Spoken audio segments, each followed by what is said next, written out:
She wanted to feel like a god. She liked the vampirism. She liked the blood. They found him very romantic and very enthralling. If you wanted to drink, do drugs, go ahead. You wanted to have sex, go ahead. As a charismatic leader, Rod had a gift. Sadly, it was just a deadly gift.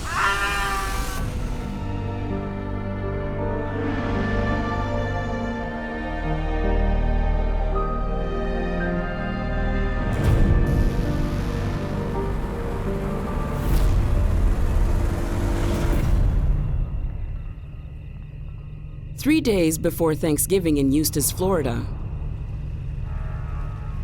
17-year-old Jennifer Wendorf returns home late after a night out.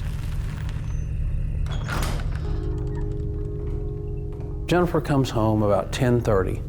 She sees her dad's feet on the couch. She thinks Dad just fallen asleep on the couch. She's supposed to be home by 10:15. So if she's late, she's breaking curfew. So she goes in to use the phone and call her boyfriend. But she notices the phone jerked out of the wall. Mom? So she comes back to the kitchen. Then she sees her mother covered in blood. So she runs to her dad. And she's screaming.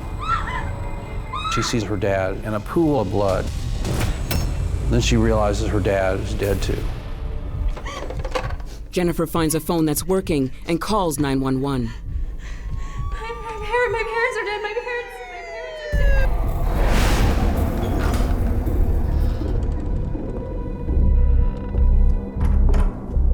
The house is just awful. There's blood everywhere. The first officer on the scene looks at the dad and says his face looks like hamburger. This is not an ordinary crime. One of the first things they do is, of course, they talk to Jennifer, and she says, a car is missing, and my sister is missing. Right away, they're saying, well, is she a kidnap victim? Was she a participant in this awful crime? What's going on here? 2 dead bodies, a stolen car, and a missing teen. Police are baffled. Crimes like this don't happen in Eustis, Florida.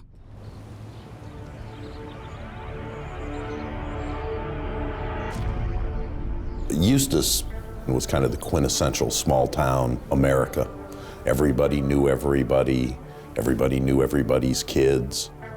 You enjoyed the feel that you didn't have to lock the doors. You didn't think about crime.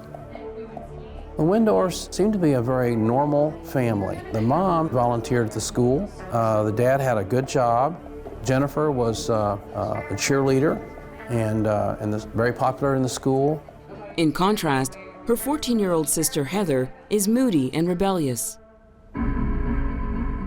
Heather was much more introspective, much more into the arts. She wasn't a cheerleader.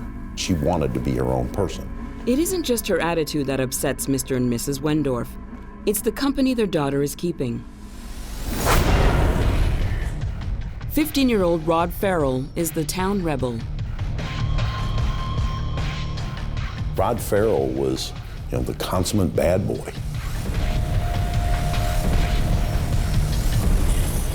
If you were looking to worry your parents a little bit, that would be the guy that you brought home. He was smart, he was fascinating to listen to, and he was very, very good at being superior in a sense. He was very charismatic. It's not only the way Rod looks and his odd behavior. There are also disturbing rumors flying around town. We're hearing about vampires. Rod and his friends were, they were sharing blood. He did tell them that he was a 500-year-old vampire. They would cut themselves and drink blood and profess themselves as vampires. At that time you had Brad Pitt doing vampire movies. That was something that was very charismatic and a lot of people got involved in it. Heather met Rod, and the two became good friends. Here's this guy talking all this stuff about fantasy and vampires and living forever. That was very fascinating for Heather. We began to explore the darker aspects, vampirism, witchcraft, different aspects of the occult. Mainly the vampirism is what drew us in. It was, I guess, the sensuality of it. Their relationship is intense, though not sexual. Heather is attracted to Rod's dark side. Here's a girl at that age where, like many teenagers, not happy at home, not happy with the rules that mom and dad might have, maybe a little bit jealous of the attention that's paid to her sister. So them getting together, this is a way to get your parents' goat. She wasn't a girlfriend. My role in the relationship with Heather was guide, person to introduce her to a world that she sought to be part of, but she didn't quite understand at that time. Rod was creating this family, a vampire family, he called it, or a coven. The vampire's always been a very sensual character, seducing its victims, hunting by night, tragic love. There's always been the romance to it. There's always been the dark allure. These young people had a very depressing life in reality. And so the excitement and the imaginative world that Rod provided to them was very exciting. At that time, I was a practitioner of witchcraft. I'd also practiced demonology.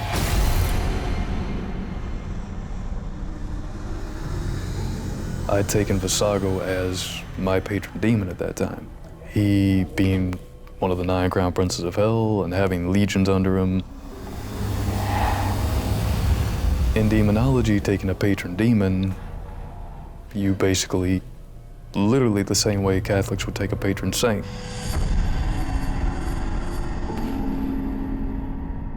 Heather's fascination with Rod intensifies. She wants to become a part of his vampire family. They went into Rod's bedroom. He'd set up an altar, and there were skulls on it, and all this witchcraft books.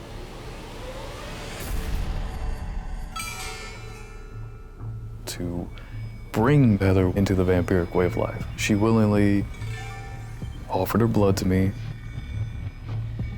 When you do an embrace, you are perceived to be the child of the person that performed the ritual on you.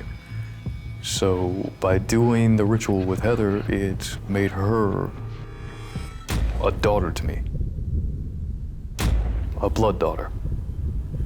She nearly passed out that night from how much blood I had taken from her. Rod's mother is suspicious about what Rod and Heather are getting up to. They were cutting and they were drinking blood. And so I totally freaked out. What the hell do you think you're doing? The cuts were so deep. He was bleeding very profusely. I screamed at him and told him, "Get out of my house." Blood was rushing down his arm. It was very frightening. He just went kind of crazy with it. Things got really out of hand at that time. Sandra vows she will find a way to save her son.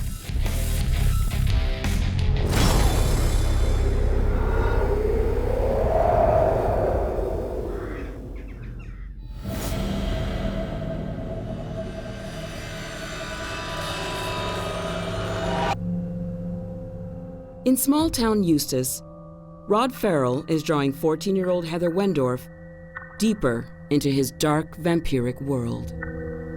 Heather, she's withdrawn, she's depressed, she's doing some self-mutilations and drinking blood. I don't know how it went beyond just kind of a passing fancy to something that really kind of controlled her life.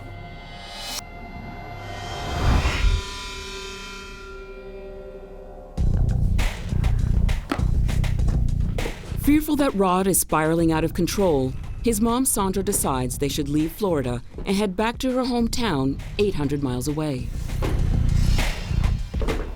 My mother's side of the family all live in Murray, Kentucky, and we decided to go back, and that it would benefit everybody to go back to Kentucky. Rod was furious. He didn't want to leave his friends in Eustis. This was disrupting to his lifestyle. Rod is upset, but Heather is devastated that he's leaving town. She's obsessed with him. Heather was saying, you can't imagine how I felt so close to Rod, how his life was all around me. Sandra takes her wayward son back to her family home. Murray, Kentucky, it is a small town, and if it wasn't for the university, it would pretty much be like Eustis. Murray, Kentucky has always been a very rural, rustic type of environment. It's home to the Boy Scout Museum, church steeples everywhere. It was such that it was almost like a black hole that would suck people into it. But Murray, Kentucky is also a college town, so I understood there was also a scene underneath this homey, rustic type of facade. The scene that Rod is seeking is other vampires, and he soon discovers a rival cult in town. The cult is led by a guy named Jaden. That's his vampire name. His real name is Stephen Murphy. Jaden Murphy saw himself as a vampire sire. I love the darkness. I've always had a kinship to the night. I crave blood. I drink it. I am a vampire. I'd been told that Stephen Murphy was in charge of the vampires. Lots of people had constantly tried to get us to clash and fight, saying that Rod's a vampire. And that's why he'd sought me out originally. Stephen wanted to know if he had competition in town. We met outside of Murray. He was very much similar to myself. Reclusive, wore the black trench coat, thought that most people around us were just mindless cattle. We clicked instantly. Stephen tried to take me under his wing. He saw that I was very much dedicated to living this lifestyle. I told him basically what I was, what I was about, and offered that to him if he would be willing to join my house and follow the laws. And he accepted, and we cut one another and fed from one another. There is something in blood. It's what gives us life and keeps us alive, and it can cause you to spiral out of control. I've seen it happen a few times with people. Bloodletting is very addictive. Jaden truly believed that I was under his thumb, which I found amusing. It worked for my purposes at that time. Back in Eustis, Florida, Heather talks daily with Rod over the phone. Heather had maintained communications with Rod, and they used to talk on the phone for hours and hours and hours. We obtained phone records that showed conversations that would last 9-10 hours at a time. The 800-mile separation doesn't diminish Rod's control over Heather. Rod called so many times to her that we lost our phone. I couldn't even pay the bill. It was over $1,000 for 1 month. She wished Rod would come back, and she would complain about how she hated her home. She hates her home. She hates her parents. She tells Rod that she wishes they were dead. Heather missed Rod, and Rod would promise sometimes to come down to Florida and get her. They were just going to escape from the humdrum of parents telling you have to clean your room, you have no money, life is rough, you can't find work. They were just gonna take a break.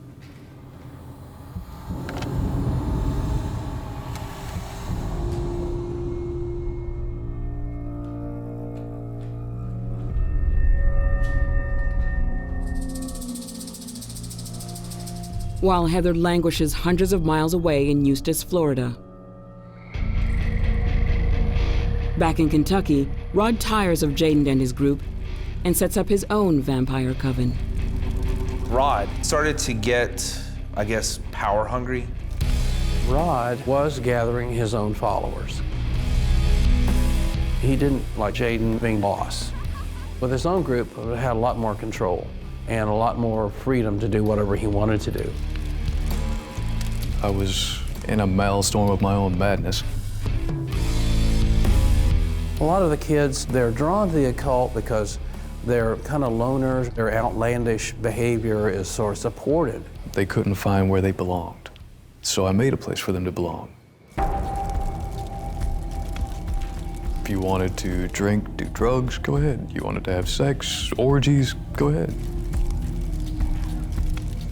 You wanted to worship any dark deity or practice any type of outlandish occultic beliefs, you could.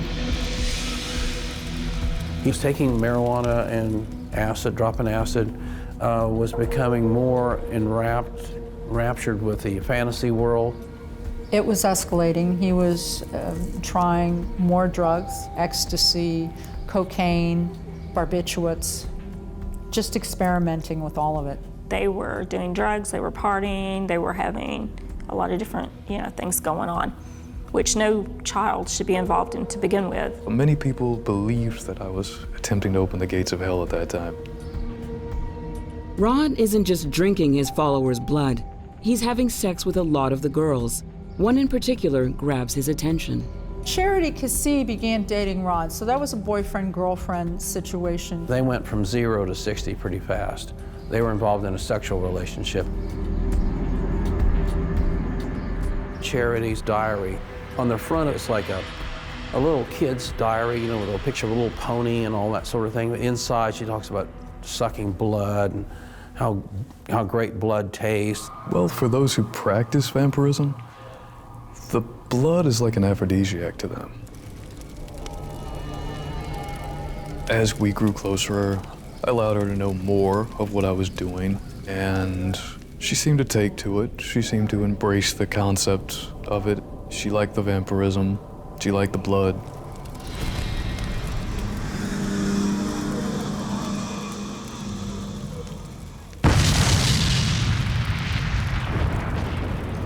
The mindless automaton follower, that's what he was looking for. He decided to branch out and find his own people, hence bringing in Scott and Dana. Scott and Dana are both loners, ideal prey for the charismatic Rod Ferrell. For somebody like Scott Anderson, who really never had friends, was the outcast at school. This was the first time that Scott Anderson had an identity, was treated as somebody. There was another girl, her name was Dana. She was like 19 years old at the time. She was older, and she was sort of overweight, and she had no friends. And all of a sudden, she joins with Rod's little group, and she's got friends, she's got people coming over and looking after her, and so on. Although he wasn't the smartest person in the room, he let people think he was, and he was a talker. I don't think it was an accident that ended up drawing people in that were probably of a lesser intellect than him. As a charismatic leader, almost cult-like, Rod had a gift.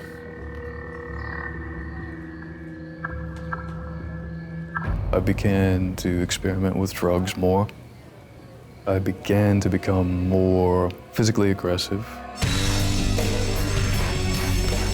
There was an incident with Charity at school, which is really disturbing.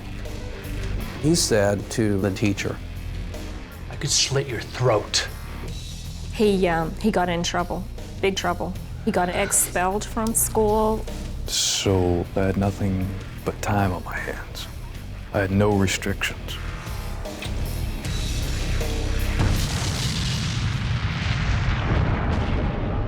Rod and Jaden are on a collision course. He had heard that I was going to assault his mate at that time, girlfriend. Rod told Jaden's girlfriend, "I'd like to, basically gut you and spread your guts all over the house. put your head on a bedpost so that when Jaden comes home, he'll find you like that. And of course, that just infuriated Jaden. Save my girlfriend. He grabbed me by the throat, slammed me into the wall. If it happened like this again, I'll kill you.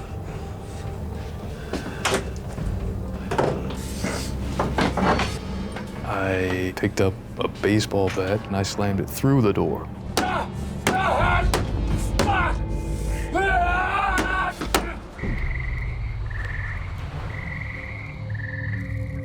He started becoming more obsessed with violence and killing. I believe that I had bloodlust at that time. He wanted that surge of dominance over other living creatures. He wanted to feel like a god. For the most part, Rod's strange antics stay under the authorities' radar. All that changes when a heinous crime is committed at a local animal shelter. Somebody broke into an animal shelter and injured and mutilated a bunch of dogs.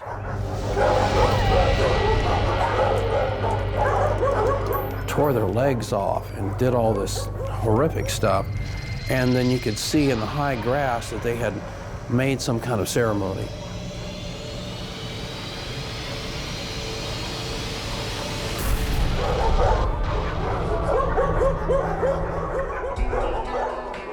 Police suspect Rod Ferrell and his vampire followers. The authorities are coming down on him now, so now the pressure's on. Rod was feeling like he needed to get out of town. He needed to leave Murray. Before leaving, he calls his friend and disciple back in Florida, Heather Wendorf. They talked about their shared vision of the vampire world, and having this vampire family, and how they were all going to go off somewhere. Heather was saying she was in trouble. She was like her parents were hurting her. Of course, they weren't doing anything physically to her. She was just feeling confined and rebellious. Rod devises an exciting plan. He'll drive down to Florida and pick her up, and together they'll head to New Orleans. Rod was trying to save the damsel in distress. He decides to take his 3 most loyal followers with him, including girlfriend Charity. He loads Scott's little car with Charity, with Scott, and Dana Cooper, and they all come down to Florida.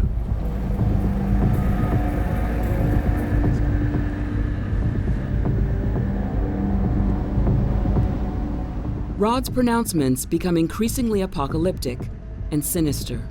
He's got this pent-up rage. He starts talking about how he's got to kill the Wendorfs. You'll see what I'm capable of. He was very much looking for that ultimate rush. Rod thought that you can't really get more powerful than ending a human existence. Wanting to save Heather, wanting to be omnipotent, the drugs. All those things played a part in his mind. It was totally bizarre. It was insane. Rod's clan arrives in Eustis, Florida, where he has arranged to meet Heather after a 12-month separation. Rod meets Heather over by the cemetery.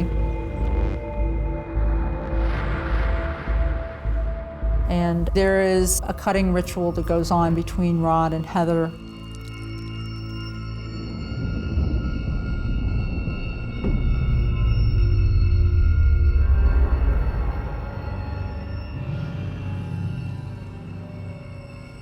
And they decide to meet up later at her house.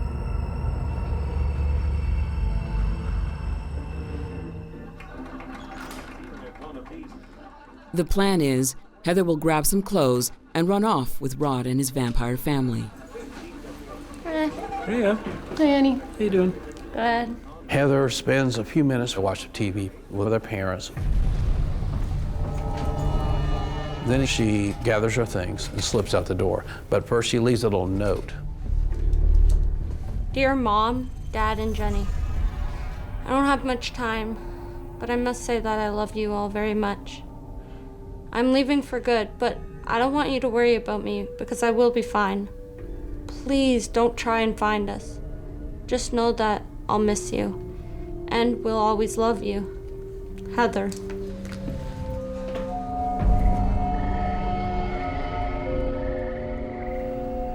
Rod has arranged to meet Heather 1/4 of a mile from her house.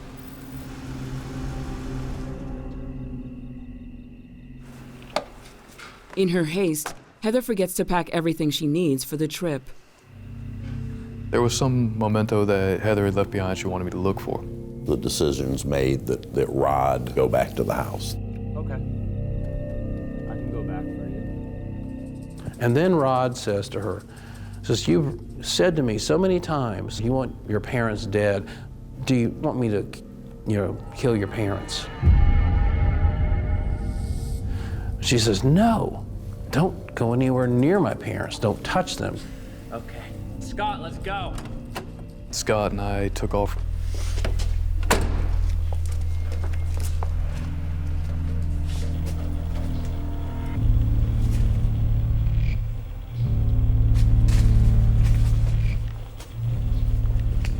We tried the garage door, and it was unlocked. So looking through the garage, I chose upon a crowbar.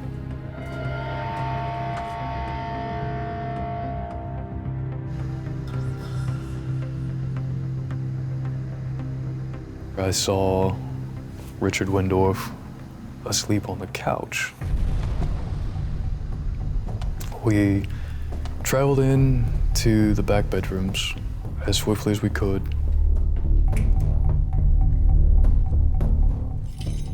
They're creeping through the house. He yanks the phone out of the wall so they can't call. We came back out into the living room area proper where Richard was asleep.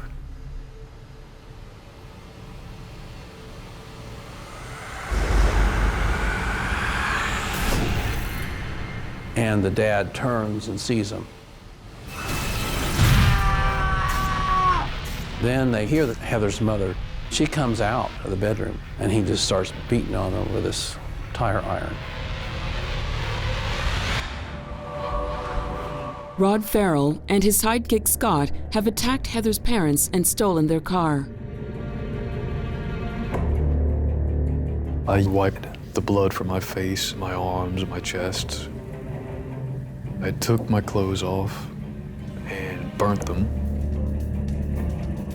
Rod has got his sights set on the Wendorf's SUV. It's a newer vehicle, it's a nice vehicle. So they take the SUV, and then they go down the road.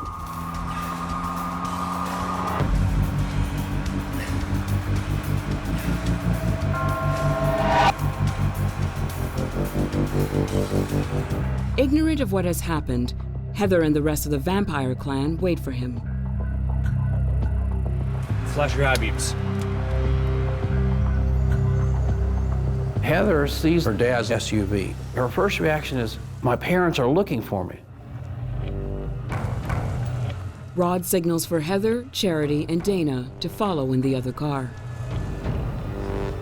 Heather realizes Scott and Rod in the car. Then she's saying out loud, she says, well, how did they get the car? How'd they get the car? I don't understand. Wait, how did they get the car?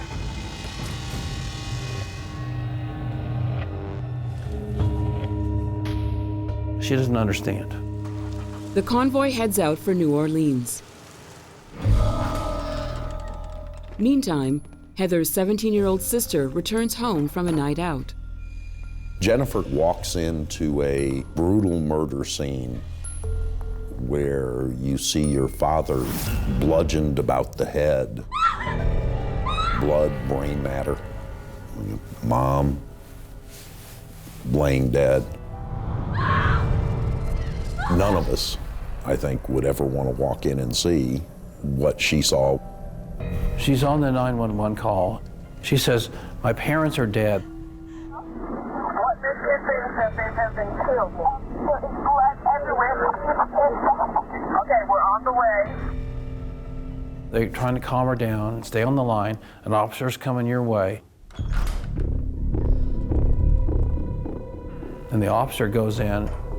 He's got his handgun out. He's checking the rooms to make sure there's nobody inside. My dad's car is missing. The Eustis Police Department think it must be some kind of home invasion type of robbery. We got 2 people dead brutally. And my God, where in the world is Heather? While the police question Jennifer for leads, her sister Heather is in a car with Charity and Dana. Following Rod and Scott in her parents' stolen SUV. Heather has no idea her mom and dad lie dead in their living room.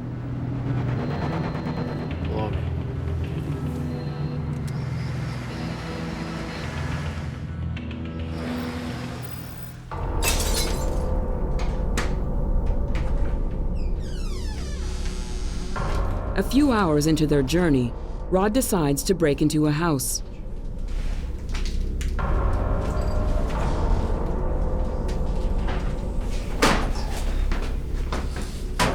Rod burglarizes a house and steals a shotgun.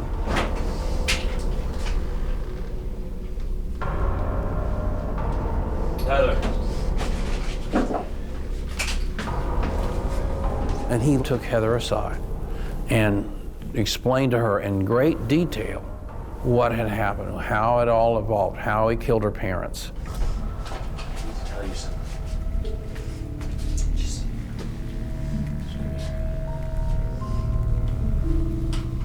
I was like, I'm your parent now. Heather was terrified.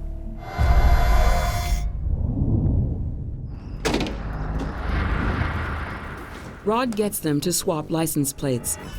They're all going to travel in the stolen SUV. Come on! So we all traveled together in one pack. Let's go. And we took off for New Orleans.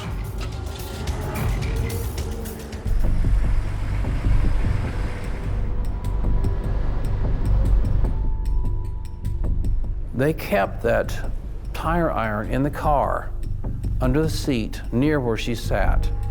I think it's kind of an intimidation thing.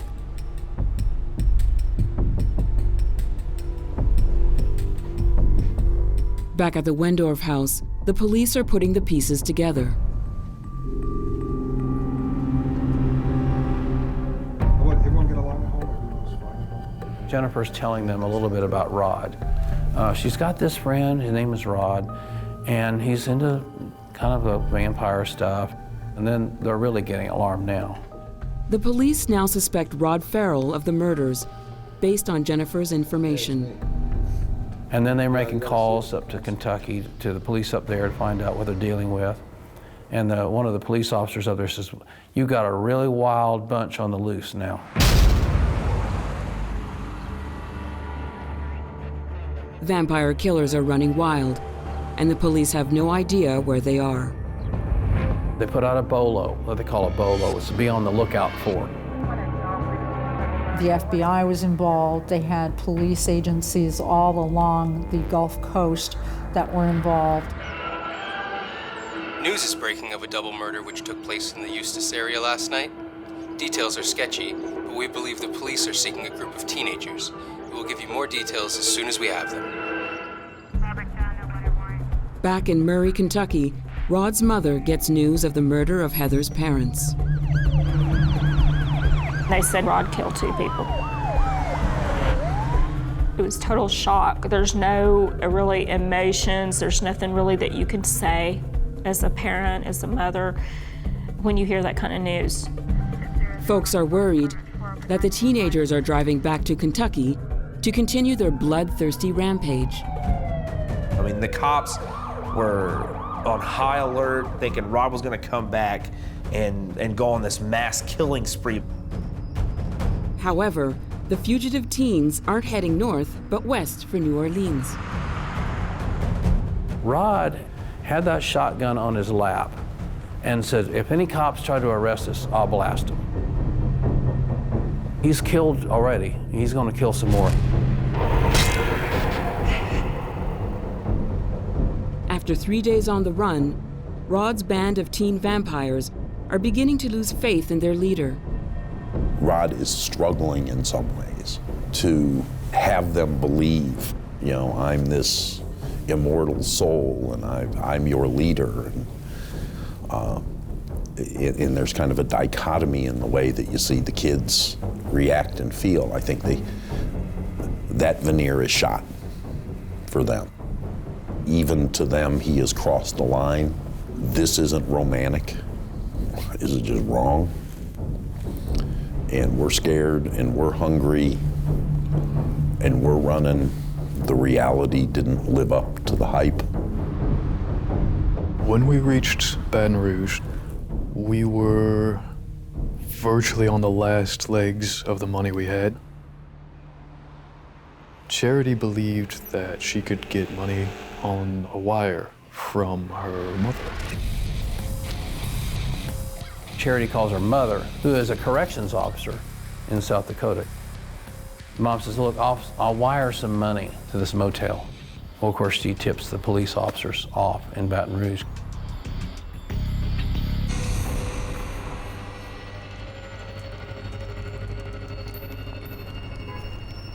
It was November 28th, 1996, when we received information off the double murder. The suspects had apparently been traced to our city, so we put the word out to all of our patrol people to be on the lookout.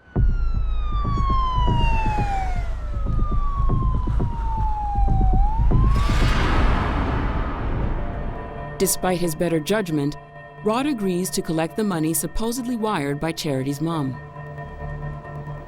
We had to go to some hotel of some sort to pick up the money. And I told her, I said, this is a trap. I was like, once we go there, there will be cops everywhere. No, my mom wouldn't do that. And she's already wired us the money, okay?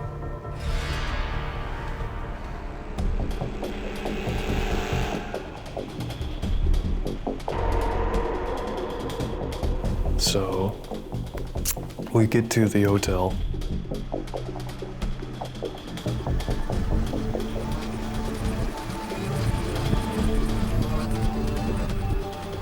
I looked across behind the hotel. And I thought in that moment, I was like, I could leave right now. I could run. This is the last chance I have to run. If not, I will probably die. We were dealing with violent suspects who had committed a double murder, and so you take every precaution as a law enforcement officer when dealing with those type suspects. Surely enough, as I believed, mere moments later, there were numerous police all getting out and all drawing their weapons and all telling me to freeze and don't move. Those traveling with me were worried that I would take drastic measures. They saw that I had reached the point of no return. If I die, so be it. You are surrounded by armed officers! All of these people ranked up against me, weapons drawn and ready to use them. They didn't realize how much I just had given up, how much I didn't care. Rod's teenage bravado is short-lived. I thought to myself, I'm a up, mentally deranged teenager who's about to lose his entire life. And the only thing I might be able to do is save these other idiots who have followed me. There was no attempt to run or offer any resistance, and they were taken into custody and detained at that point. Hands on the hood. I remember looking at them and thinking, they're not vampires, and they're not even a cult. They're just a bunch of young kids trying to find their way. They've latched on to this guy, Rod Ferrell. The Wendorfs had lost their lives, and now all these kids had really thrown their lives away as well. Despite their arrest, Rod's followers are still under his spell. I think with all of them, there was something that none of us as lawyers had seen before. You know, you followed this guy, and he's gotten you here in the county jail. But there was still this aura of not wanting to hurt Rod.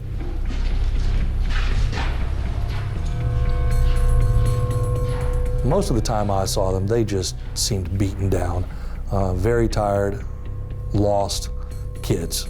You know, I actually felt sorry for a couple of them looking at them because they clearly appeared to be kids with no sense of direction who had gotten involved in something that they had not thought through the consequences of, and now we're going to have to deal with those consequences for the rest of their lives. Rod was a big fan of Rod. You could tell that he was the type of person who thought very highly of himself. Even though he would throw off these lines about he didn't care about life and he didn't care about himself, you could tell that he did care about himself and the world centered around him. For investigators, the clan's reluctance to talk doesn't much matter. Rod decides to come clean. Hey, I want to make a statement. I want to tell my story. I told him, I need to be able to tell you what happened. And that's what led to the confessions, the infamous confessions.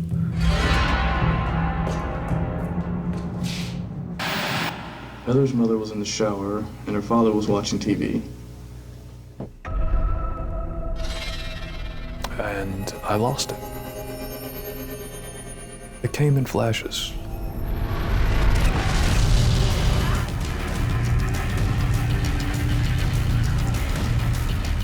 I remember striking him as hard as I could, and I just kept striking him.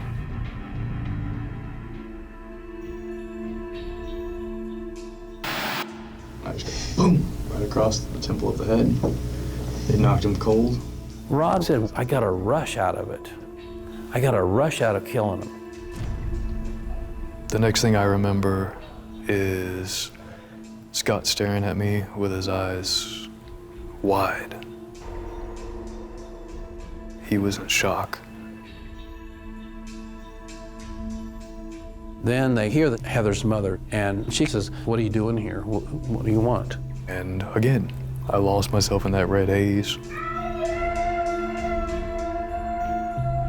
He just starts beating on her with this tire iron and just keeps on beating her until her brainstem is exposed. There's pieces of skull everywhere. I just kept beating him and beating him and beating him and beating him, taking pleasure in it at that. Rod thought that if you take somebody's life, you become like a god. He just reveled in it. Armed with Rod's confession, the cops indict his followers. Under Florida law, complicity to commit murder is the same as committing murder. Dana Cooper, Charity Cassie, Scott Anderson, and Rod Ferrell were all charged with first-degree murder. Heather was appointed an attorney to represent her, and he actually took her in front of the grand jury. The grand jury, after listening to her statement, decided that they did not want to charge her with any offenses, so she was released. Heather Wendorf is cleared of all charges. There were a lot of people who felt that Heather should have been prosecuted. She and Rod had been having conversations about how miserable she was. And Rod, in his mind, felt he was the only person who could come and help her. The brutal murder of the Wendorfs shocked the nation. Charity Cassie received a sentence of 10.5 years. Dana Cooper received a sentence of 17.5 years. Scott Anderson received a life sentence. Rod's trial for double murder opens on February 2nd, 1998 in Florida. Rod pled guilty for the crimes that he was charged with. The jury came back with a 12-0 verdict, recommending that Rod be put to death. That's something I've thought about for many years. How, as a child, because really that's all I was. For everything I was doing, for everything I thought that I knew, I was an idiot child. I was a 16-year-old boy who thought he knew more than he really did. And it's made me think, if I had just done anything else, if I had just... They did show the film of his confession. So I just beat him until he died. And it didn't take them long at all to make their decision to send a 16-year-old to death row. Did you strike him anywhere else with the crowbar or just in the head? I struck him once in the chest because he wouldn't stop breathing, so I stabbed him in the heart. I took the straight into the crowbar and just started bashing the back of her head. I believe at that time he was the youngest person on death row. When they pronounced the death sentence, I said, I accept it. I accept it for what it is. I just evidently will die younger than I had expected. Rod's sentence was eventually commuted to life imprisonment. He is still behind bars and will never be released.